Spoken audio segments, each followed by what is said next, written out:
Vaping was my biggest addiction. It wound me up in the hospital with a seizure, and it also wound me up in rehab.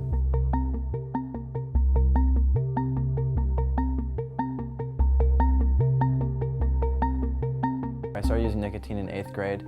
I started using chewing tobacco, and I did cigarettes and cigars, but vaping was my biggest addiction. It lasted for about 15 months of my high school career.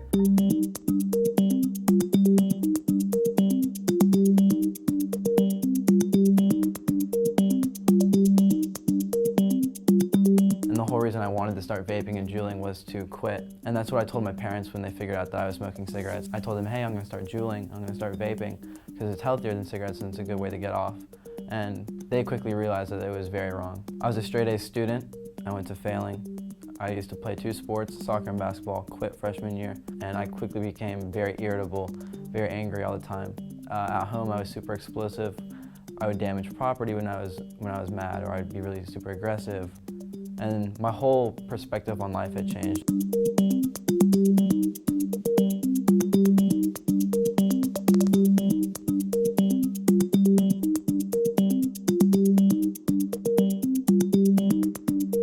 Prior to my seizure, for I'd say probably about 4 weeks, maybe 3 weeks, I had really intense chest pains, cold sweats. I felt really weak, and then I have insomnia at night.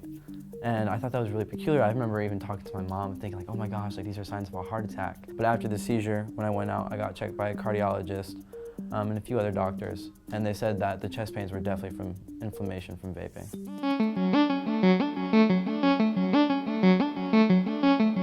I feel great. I mean, I'm still a human, you know, I still go through hard times, I still go through stress, that's human. I still make mistakes, but I'm definitely happier to be here.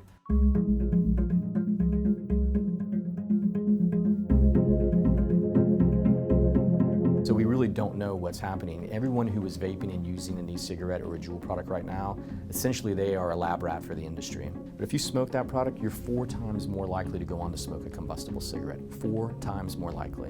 And we do know what happens when you smoke a combustible cigarette. That product, if used correctly, is designed to kill you.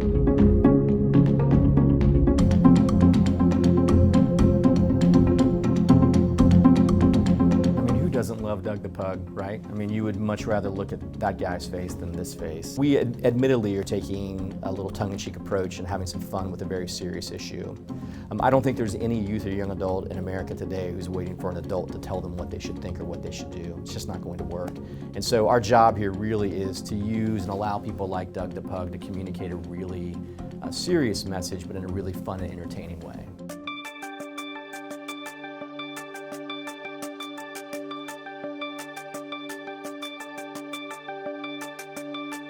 Now we have what the Surgeon General is calling is a massive epidemic on our doorstep. It's virtually the Wild West in terms of the products that are on the marketplace. And what you see happening now is that the tobacco industry has seen this as an opportunity for them to capture market share. Make no mistake about this, this is about making money. And so when you look at who's involved and who the significant players are, you have Juul, which is the category leader. They own roughly 75% of the vaping market share. They recently were just purchased by Altria, the manufacturers of Marlboro. They now own a 35% stake in Juul.